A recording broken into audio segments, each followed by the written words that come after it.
there are challenges that exist. We have to leverage the teachings of the Ahl al-Bayt to make that inqilab and that complete change. Who wants to make a change? The person who sees something that needs to be changed. Going back to the first topic, we talked about this idea of the comforts of this world, especially if I come into America and I don't experience as much hardship, or if I, for whatever reason, I'm in a place where I'm comfortable, or I come here and I've got a good job, or I get successful, and if the comforts cause me to become lackadaisic, then that may be problematic. Then I don't feel that fire to make a change. Why would I want things to change if I don't see a reason? Look at the Ahl al-Bayt and their lives at every stage. Look at it from a social, political perspective. When were they not trying to make the society better? It was always one of the major goals. So what strategies had to be in place depended on the circumstances of the time as well. If the circumstances are very suppressive, right, like during the time of Imam Hadi, and we see the impact of that. During the time of Imam Sajjad, we see that how he navigated in his teachings, so much through prayers, dua, supplications, so much through traditions, so much of it. It's a beautiful lecture Ayatollah Makarim has about how significant the those who were slaves being bought by Imam Sajjad, taught and freed, were one of the main catalysts for Islam to reach us, or to at least in that period of time. So what it might look like might be different, depending on the case, the time, the place, but we have options, we have possibilities. We are not stuck in, we shouldn't pigeonhole ourselves, should not put ourselves in a box where we're stuck in there. I like to tell my children all the time that we have options. To think of this as a slogan, WHO, we have options. You don't always have to feel compelled for something. You know, even when we're talking to people, you don't have to be so hasty when we're talking, when we're responding. Take our time. Don't say. Think first. Right? These are all part of those same teachings of the Ahl al-Bayt in reality. The inqilab that had to take place, or that took place for my parents, was the inqilab of the heart, which means I have to come to Islam. Right? And this was actually one of the, for me, when I was young, reading about Malcolm X. My mother loved Malcolm X very much, was very influenced by a lot of things that he taught.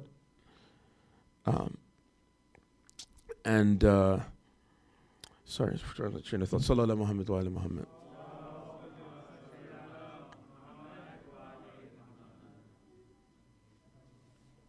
Yes, we will go to visit his grave every year and to do a ziyarat of his grave. And it was interesting that this, as a conversation even, seemed very foreign and strange to Muslims, to Shia Muslims.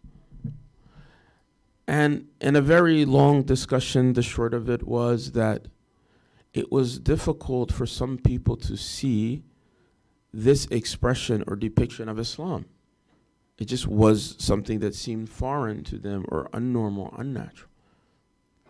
I know of people, even ulama, who have gone, given lectures, or visited a community, but maybe the way that they dressed was slightly different than what the community was used to. And it was a big problem. Right? It was almost that our hearts didn't have the tolerance for not what we're used to. I did majlises like this. There was one community that they had the Muharram program, Ashura day program. And after the program, one of the community members was extremely upset.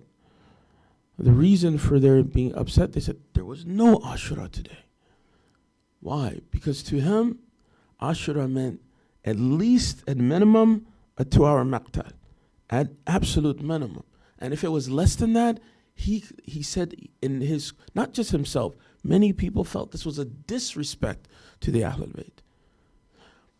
Juxtapose some other people in the same community that were coming from a different background, that didn't maybe have the same experience or growing up with Aza. And so this actually prompted me to do some study about the culture of Aza, what we understand from it. I think it's important because of what it means in terms of the emotional connection to the Ahlul Bayt. But it has to also have a context, and it has to be relevant as well. And we have to do we have any stake or goal of making this something that resonates with others? Is Imam Hussein supposed to be in my pocket just for me, and I hold on to that and I cherish it every Muharram and Arba'in, or is it something that I can share with somebody else? Is it more than that? Because if it is, that I have to have some means to do that. These differences and these nuances, as we talked about a lot already, these are things that we should see as long as they are within the scope of permissibility and respect of the Ahlul Bayt in Islam. Then we have to be a little more tolerant and embracing. Problem comes with interpretation of, is this respectful or not? Right? It becomes subjective. So, for example, it's a general principle that doing something disrespectful to the Ahlul Bayt, doing something disrespecting, degrading a believer, these are things that are not allowed, that are harmful, that in some books are listed as greater sins, as some of the kaba'ir. So, but this person is saying that different people, they're both agreeing that yes, we shouldn't disrespect the Ahlul Bayt. But for this person, he's saying that I don't think this is a disrespect. A brother who became Muslim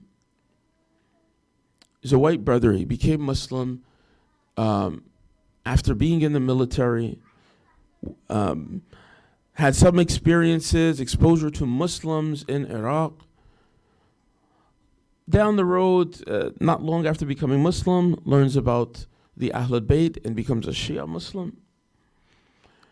But again, this is happening very fast. He hasn't had time to really learn everything or get acclimated with the different cultural expressions of Tashayyu, of Shia Islam. And so he goes to the majlis. His friend is excited. Yo, you're back. Come, we have a majlis tonight. It's like the night of Ashura or it's a big night. Now think about what I'm talking about the understanding, the tolerance, and all of these things that are part of the ukhuwah. He's telling the story. The program was good. There was some poetry. There were some translations. Program was good. I heard some lectures. And then afterwards, towards the end, he said they turned off all the lights. He said, I didn't know what happened. Right? He doesn't have a frame of reference for turning off all of the lights, all of this, at the end of the majlis. Right? And so this, for him, this was maybe a little just surprising, shocking, I don't know, right? And these kind of things have to do with people's background, their upbringing, all of these things. Right? I encourage people to, understand the culture of mourning that exists in society, period. Right? There are certain social norms in America that exist when people come to mourning. Oftentimes, you might feel that it's not as expressive as what we see in our masjids. Have you ever been to a funeral at a church? And then it depends on if it's a white church or a black church, because it's very different. Right?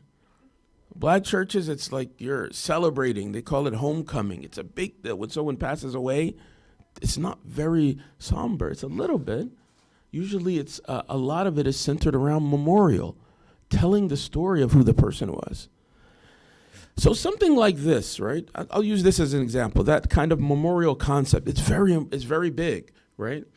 Whether people talking at funerals or in when they have gatherings just for the sake of memorial, they often will talk about the person. Often different people will say things about some kind of testimony, a short story, different things like that. It's interesting, in another community, then they do a Fatiha or they gather, you don't talk about the person at all. And that was their norm. They said, no, when we get together, maybe we put a picture, we honor them, and that way we read Quran. Everyone, there's Qurans in the middle, we pick up and we read.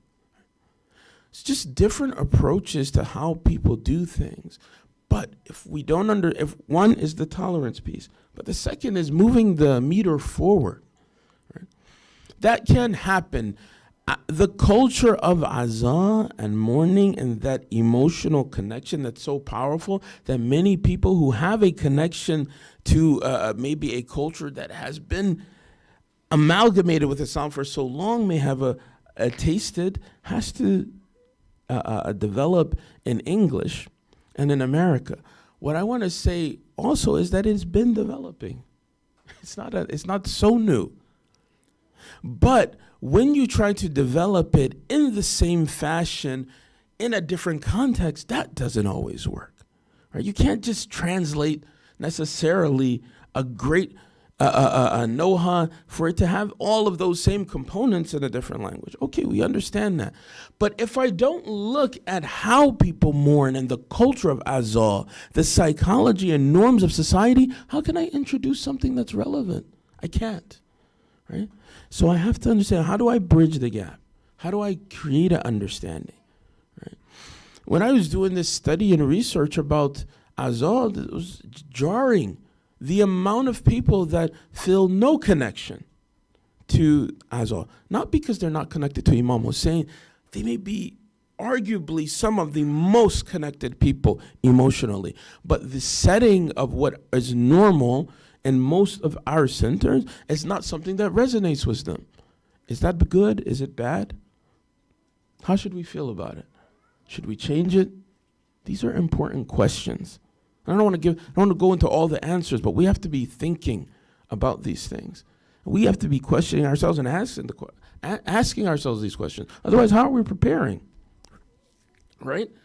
At some point, there has to be a time, an era where so many people have become connected to Imam Hussein that those expressions are organic. They're natural and they're rooted in the social norms of that society. That's why in one place, brother was sending me, someone was sending me nohas from the Caribbean, like Trinidad and Tobago, nohas that people are reciting in this Jamaican kind of tongue and accent. And it was so different for me, but still it was beautiful in its own right.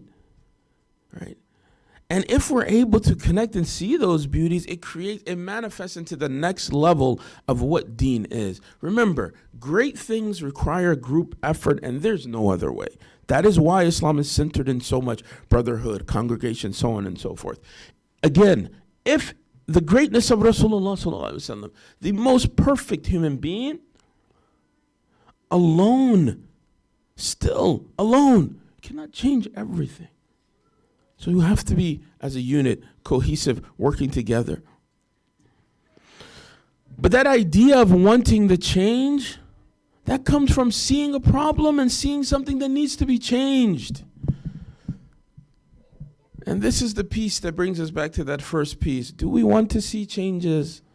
Would we like to see Imam Hussein be champion in this society, be able to be championed in this society because people are able to know him, are able to connect? What will that do for the schools here that I have to send my child to? What will it do for the society that I have to live and be a part of? one of the things that I believe is a threat to the progress of the Muslim Ummah is hesitation. We don't have to be always hesitating, always worried. We have to trust in Allah. I don't think this is the time for taqiyya. This is a time for not always hiding. I know so many people that their Shia aspect or their belief, or they suppress intentionally. Or their Muslimness, they suppress intentionally. Because it's maybe easier to navigate, or they change their approach to navigate society more comfortably or freely or easily. It's actually counterproductive. Would you be more comfortable if they already knew what Ashura was and you don't have to go and explain it every time to those teachers when you need to go take a holiday and your kids want to be home? It would be wonderful for us to be at that level. One of the things that is required from this is for us to see ourselves as muballighin. What are you? I am a representative of Islam. All of us are.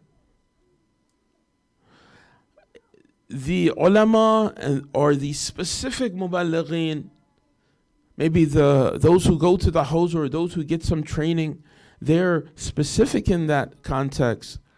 But every one of us is still a muballigh. Every one of us is still a propagator of the religion of Islam. Because we live Islam. We live it. It's our way of life.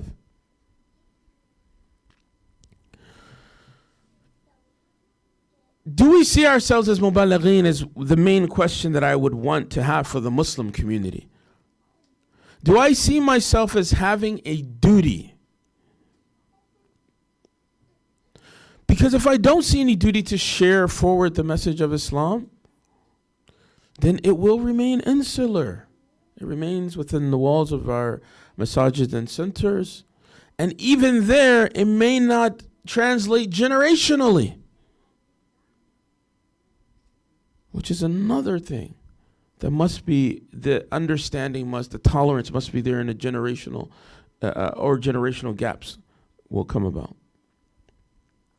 It's important to connect to the next generation what your understanding of Islam is, what your connection to the Ahlul Bayt is. It's important, yes. Even if they don't completely understand, or maybe it's not in the same exact language, it's still important to convey, how did you get that connection? And what does that look like? That's still important. But then it's also important for that person generationally to connect with and find that same level of emotional connection with Imam Hussein. And if they don't see themselves as being a muballigh or someone who's a doer in this equation, then they're waiting for someone else to do it. We're sitting around, who's going to do the most amazing English nohas? I'm waiting for people. I have to write that. I have to do that. Do a workshop. Every single person come and write a single two lines of poetry for Imam Hussein. I've seen camps that have done that. Half of the people say, we don't know how to do it. We never wrote poetry. I don't know. I wrote poetry in this language. I never wrote in English. Everyone said, just try. إذا خرجت من القلب وقعت في القلب. Things that come from the heart, where did they go? They enter the heart. This is why the words of the Ahlul Bayt resonate with us so much. They're speaking to us. They're speaking to our core. It makes sense immediately. Right? It's completely relevant for us. At the same time, as I was talking about the obstacles of brotherhood, the obstacles of change are similar, and they exist. I love how Malcolm X talked about progressive people as a danger. He referred to these progressive people as being dangerous. Why? They're forward thinking. Well, the idea was that we're going to be so forward thinking that we're going to compromise our stance is in order to be more relevant to, the powers that be. And he took a harsh stance. This is that revolutionary spirit that I'm talking about, where you understand and you don't compromise the change that is absolutely necessary. Someone asked me, how much should Muslims be involved in politics? And that's its own question and more complex. But as far as the effectiveness of being able to make change at that level of government, you can look at the examples that we have, right, of the Muslims that have done that, and tell me how successful they have been. Tell me how many of them had to compromise cheesing next to Biden. You know what I'm saying? After they told him off, earlier about how terrible this is, about Zionism and this and that, then you take picture with the big Zionist. I compromise a little bit here, compromise a little bit there. If that's the nature of how you're going to affect society, then guess what? Inherently, it's ineffective. You have removed your effectiveness completely. Your effectiveness was that you were not complacent and complicit. That was how you were effective. You were forced to be reckoned with, but then you just went along with everything else that's happening, and that cannot create the change. What it does do, though, it cements the inability to change. It makes things further more the way that it is. So he called these people that, come, so like in the black community, it would be somebody who is going to try to encourage the agitated or these angry revolutionary black folks. Hey, why don't we just, if we just get into government and then everything will be all right. We don't have to make all this noise, right? And then as soon as that happens, what happens? It just kind of fades away. They're not relevant. They're not effective. And nothing changed. More of the same.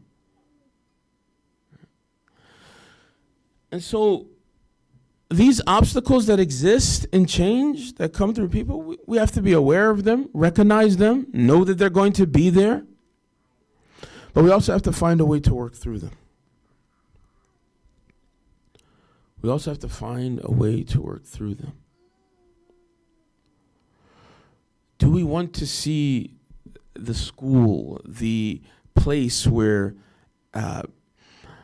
we feel that we don't have to, I often am disillusioned by people who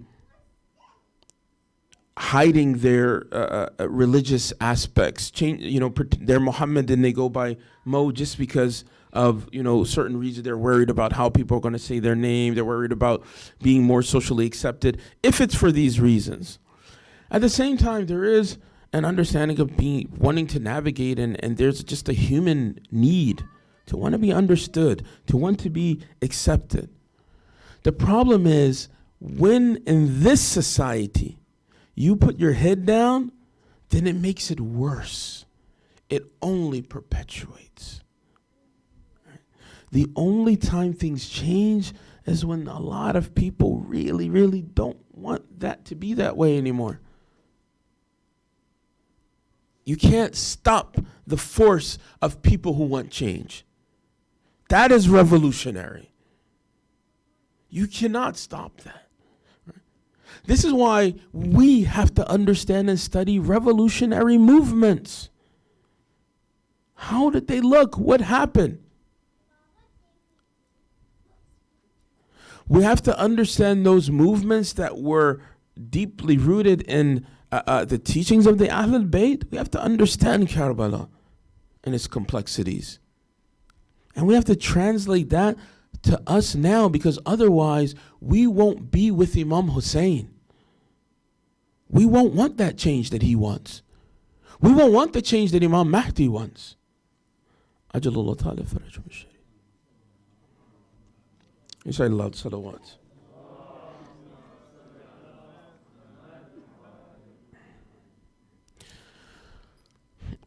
For my father, when he was young, he went into the army and became a soldier.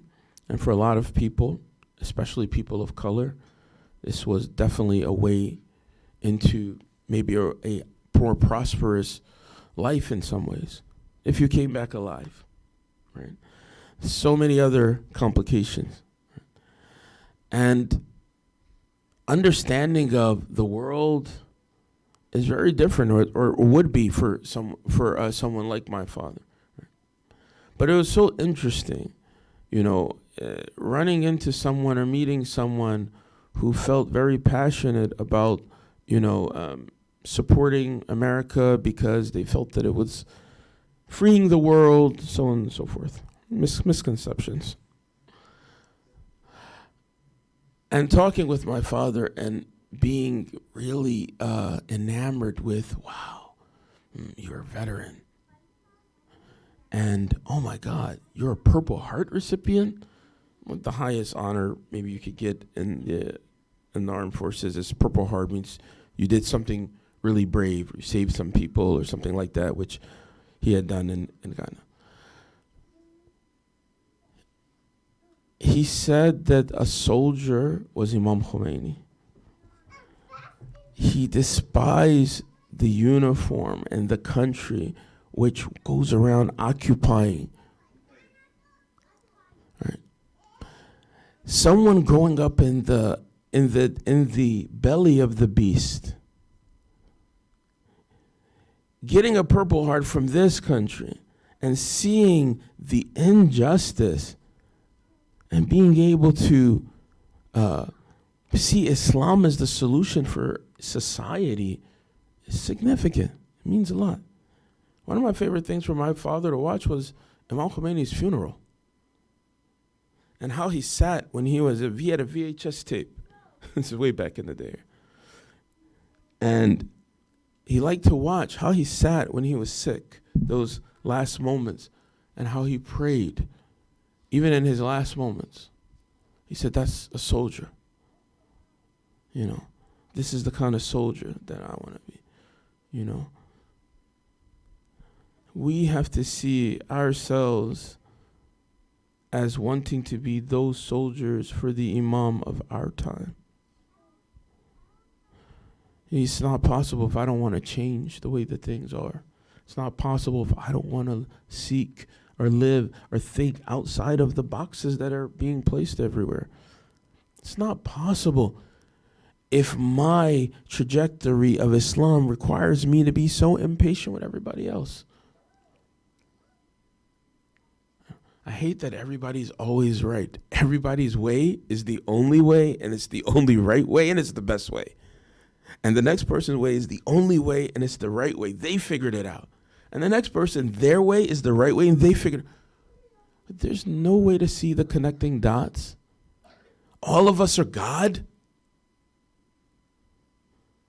It is the ego that has to be changed. That is revolutionary spirit.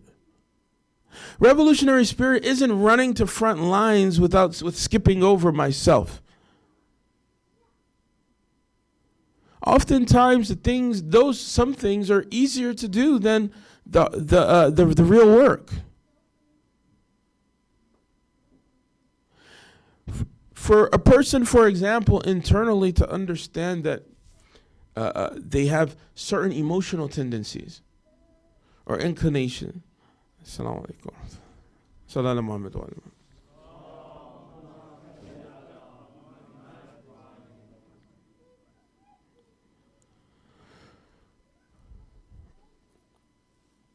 For the love of the Ahlul Bayt, please recite one louder salawat.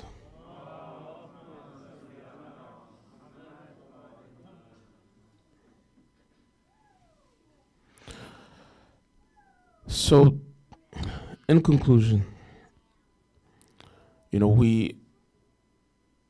looked at these three different angles in this case study of my parents, looking at intellectual understanding of these teachings of Islam, the heart of Islam and what I refer to as the brotherhood and the amicable nature of Islam and the congregational nature of Islam, the true brotherhood, not just on the surface.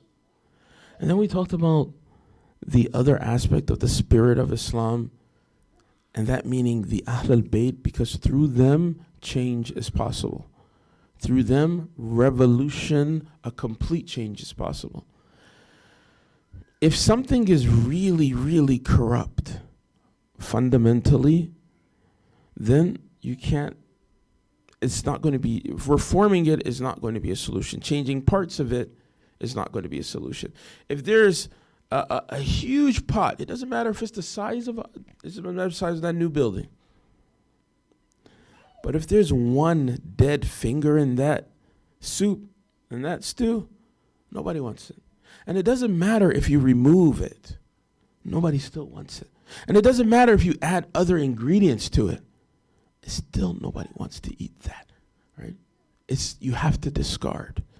So what if we keep thinking everything only in the scope of reform and not in this scope of revolution, of a complete change? And not that it's always necessary for everything, but societally, there are many things which fundamentally have to be reversed, have gotten so distant from our fitrah, from the goals of Allah and Islam. One of the most important things that this change, I believe, and how it manifests, is in how we can empathetically or vicariously, through the experiences of the Ahl al-Bayt, be in a better disposition of peace because of the problems that we will incur. When you're dealing with major problems, and so many people deal with so many things, they go through crises, life crises, of losing someone close to them, losing multiple people, losing jobs, losing employment, becoming bankrupt, court things, all kinds of things, that legal problems that take a lot of things out of a person, can be extremely, extremely stressful, can be extremely debilitating for some people. The remembrance of Imam Hussein, the remembrance of the problems that the Ahl al-Bayt persevered through, gives us the motivation, the courage, the stamina, the girth to deal with the things that we have to deal with.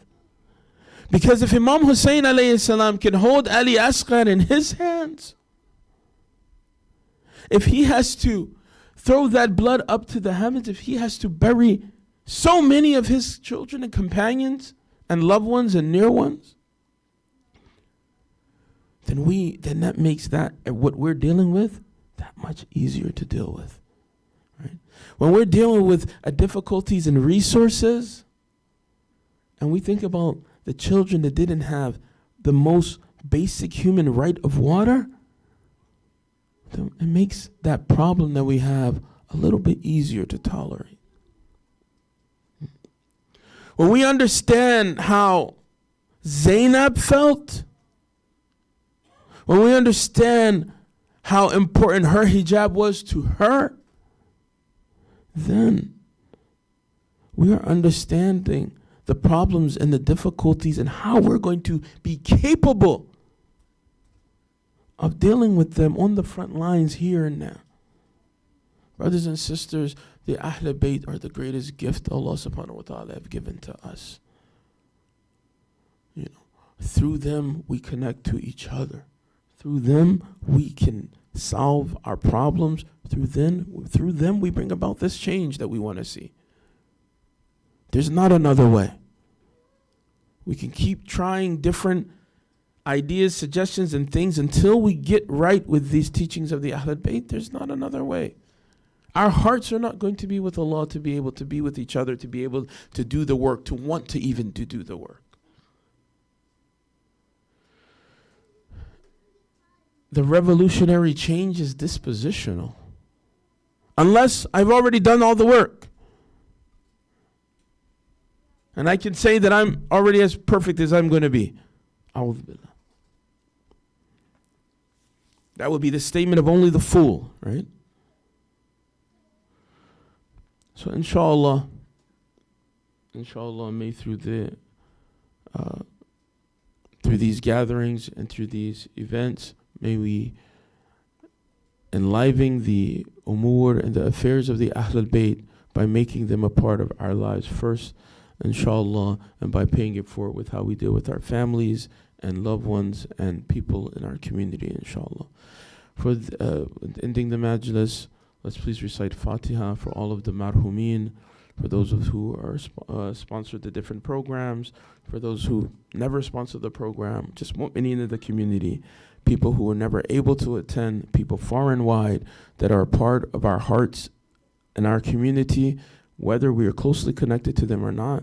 Inshallah, we pray that through the Ahlul Bayt, through our work, through each other, we're able to facilitate that reappearance and dhuhur of the Imam of our time, inshallah. اللهم كل وليك الحجة ابن الحسن صلواتك عليه وعلى آبائه في هذه الساعة وفي كل ساعة وليا وحافظا وقائدا وناصرا ودليلا وعينا حتى تسكنه أرضك طوعا وتمتعه فيها طويلا برحمتك يا أرحم الراحمين. اللهم صل على محمد وعلى آله.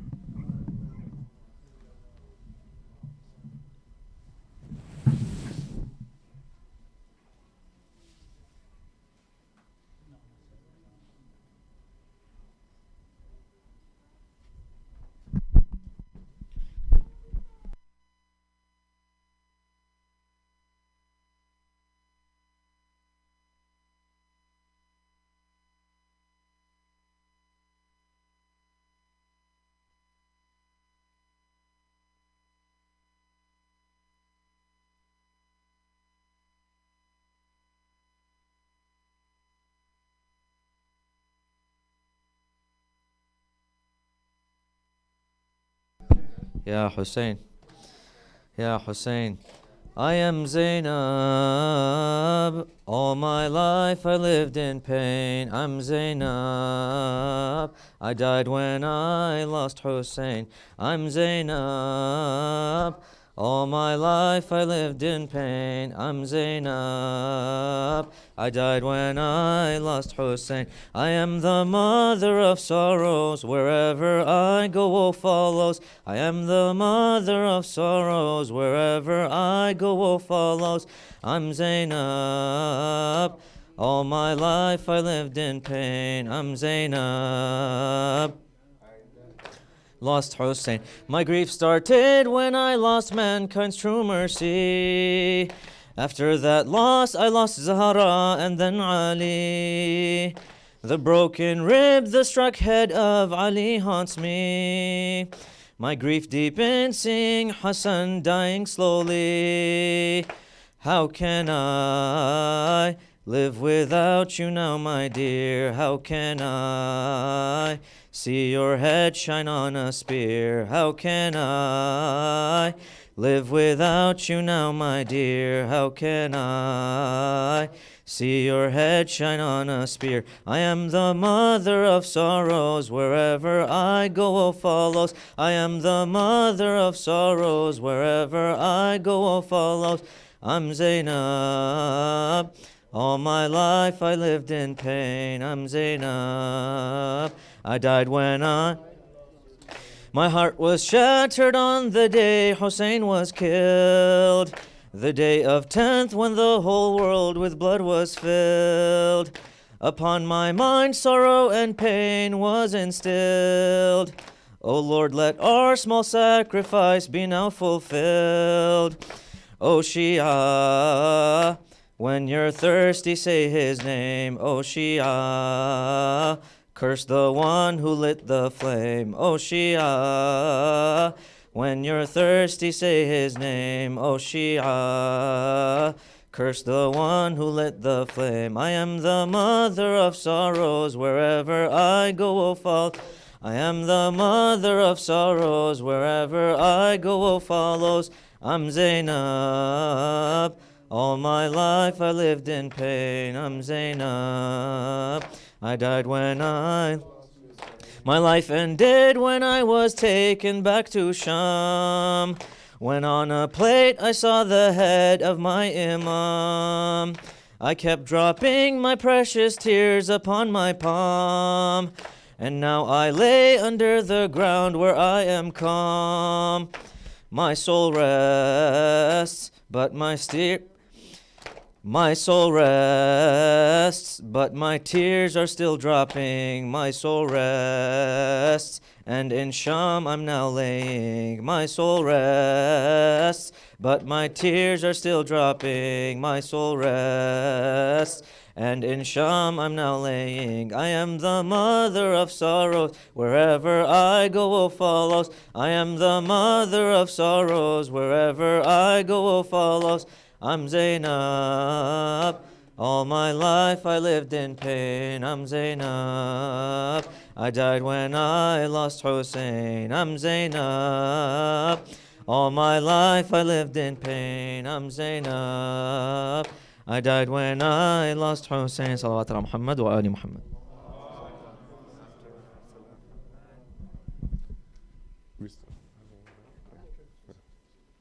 After Salah, we will be having a halaqah with Sheikh Jafar over inequality. So please stick around for that. And at 1:45-ish p.m.